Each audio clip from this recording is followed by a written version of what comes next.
मुरादाबाद महानगर में civil line स्थित चक्कर की मिल्क राम गंगा किनारे बने हुए मकान जिसमें गरीब व्यक्ति अपने परिवार के साथ पालन पोषण करते हैं, वहीं दूसरी ओर सरकार जिसे बाढ़खंड नगर निगम आदि विभागों का नाम देकर बुलडोजर अतिक्रमण की तैयारी में दिख रही है। इसी बात को लेकर स्थानीय लोगों ने मुरादाबाद सपा सांसद रुचि वीरा जी को बुलाकर मुलाकात की और अपनी परेशानियां बताई। सांसद रुचि वीरा जी ने भी स्थानीय लोगों को आश्वासन दिया और कहा, आप लोग बेफिक्र रहिए, अगर अतिक्रमण होगा तो वह पूरी सरकार की जिम्मेदारी बनती है। मुरादाबाद विकास संवाददाता से पीड़ित लोगों ने अपना दर्द जाहिर किया, जिसमें शामिल रहे मुख्य लोग शाहिद हुसैन, रईस मुल्ला जी, आमीन भाई, शाकिर भाई, राहत अली अंसारी, हाजी ताहिर, सादक भाई, गुड्डू भाई आदि हजारों की तादाद में लोग उपस्थित रहे। अभी मुझसे पहले अपनी बात रख रहे थे हाजी जी, जो कि कांग्रेस के लीडर हैं।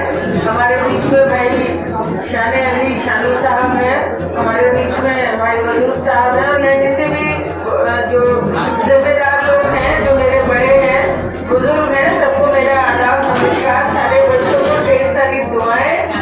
देखिए, मैं आप लोगों की जो भी जिस बात से आप खौफजदा हैं, जिस बात से आप परेशान हैं, उसका मुझे अंदाजा है और मैं समझ सकती हूँ कि तमाम कोशिशों से सारे उम्र भर की जमा पूंजी लगा के आदमी अपना घर बनाता है, और वही उस घर पे कोई मुसीबत जब दिखाई दे तो वही घबराना डरना लाजमी बात है।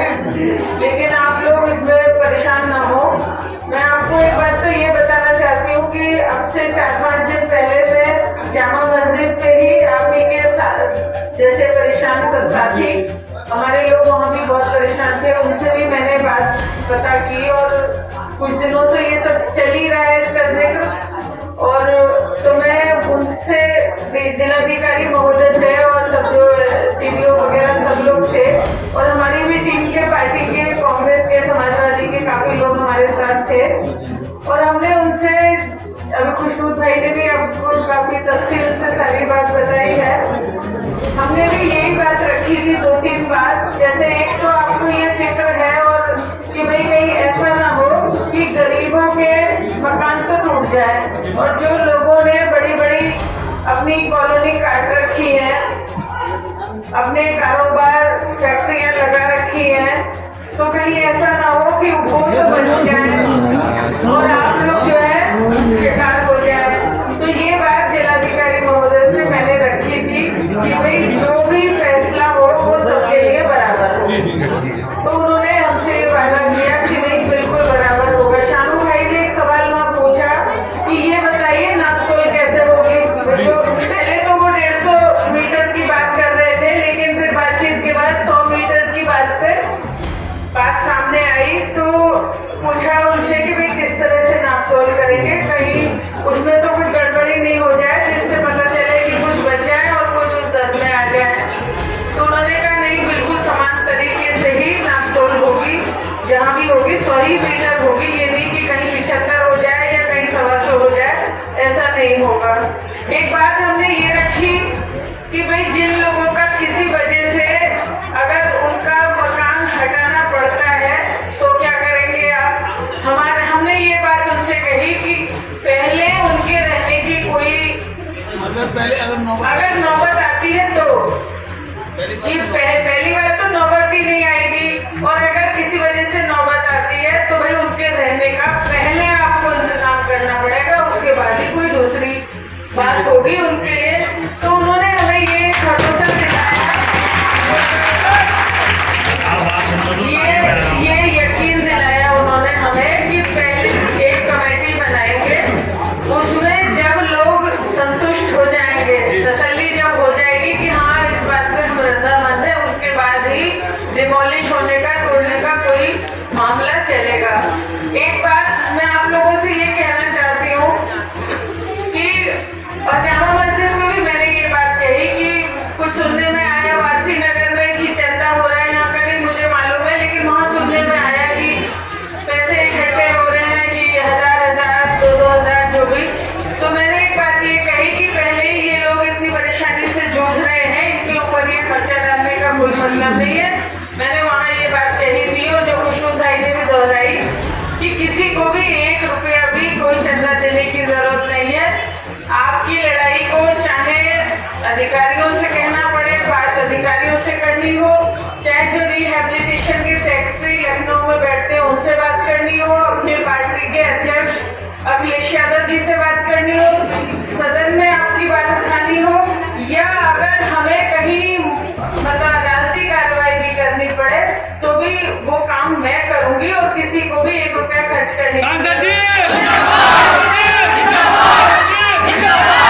और बस ऊपर वाले ने चाहा ऐसी नौबत नहीं आएगी। कोई घबराओ मत, कोई परेशान मत हो, जो भी होगा आपके साथ खड़ी रहूंगी, किसी भी हालत में आपके साथ रहूंगी, आपकी लड़ाई को लड़ने का काम करूंगी, कहीं से कहीं तक किसी भी हद तक जाना पड़े आपके साथ रहूंगी।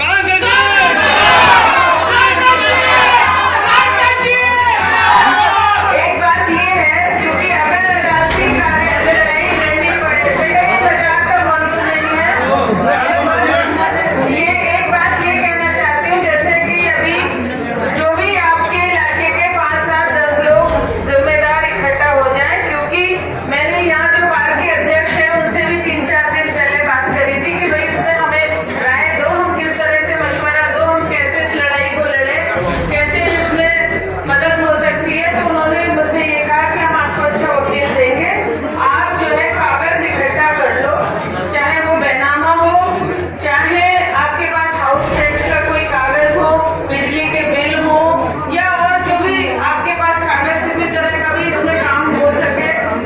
क्योंकि यहाँ पे नगर निगम ने यह वार्ड बनाने का भी काम करा है, सड़कें भी, लाइट भी, वही सभी कुछ, स्कूल भी, सभी कुछ बना हुआ है।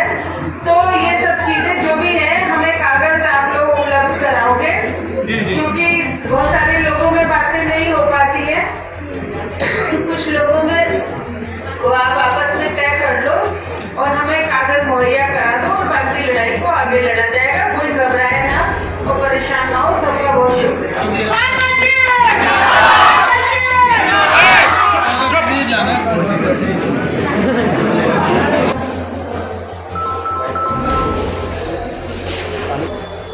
तो ये थाना सिविल लाइन चक्कर की मिलक के नाले पार आज सियासी रुचि बीरा जी आई, जो ये नदी किनारे बने मकानों को तोड़ा जा रहा है, इसके लिए उन्होंने क्या आश्वासन दिया लोगों को?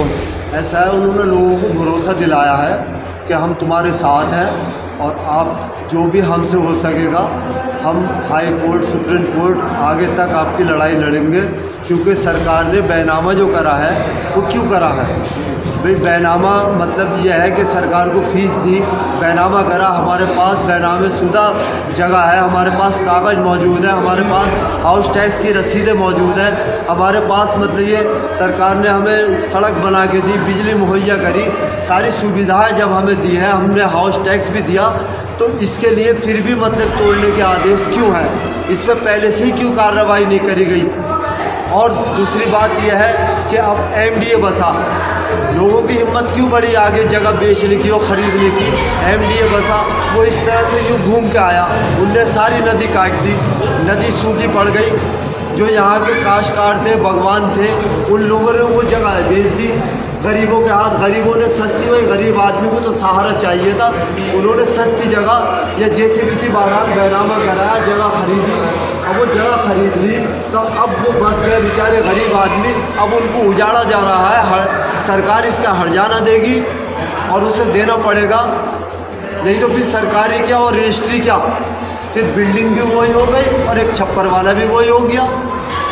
अच्छा, नदी किनारे जो मकान बने हुए हैं, कितनी तादाद में लोगों के मकान होंगे यहाँ पर? काफ़ी लोग हैं और सब बैनामा शुदा हैं लोग।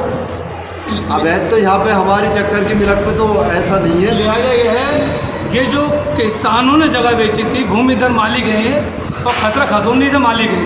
जो आदमी 1.5-2 लाख रुपए की गुंजाइश है, 10-5 लाख का हिसाब नहीं है, तो कहाँ जाएगा? और मतलब आसपास में सस्ती मस्ती ज़मीन देखेगा। उसने कागज़ देखे, किसानों के देखे, 60 साल निकलवाए।